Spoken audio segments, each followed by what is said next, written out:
中国的海警船10日出现伫咧东沙岛附近，按算是要驶入去咱的限制水域，所以咱的海巡出动甲赶走。就军事专家提醒讲，中国这款起无空的行为，伫因10月初一国庆进程，恐惊是会愈来愈济。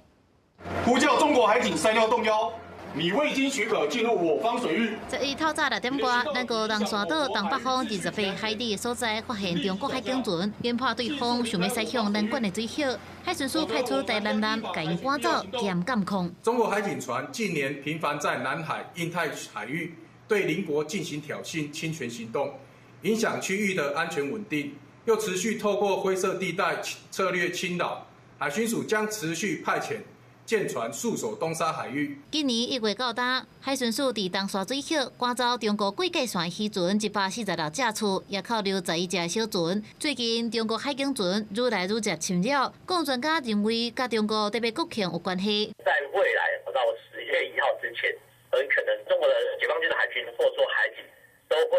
做出更加过分的一些举措，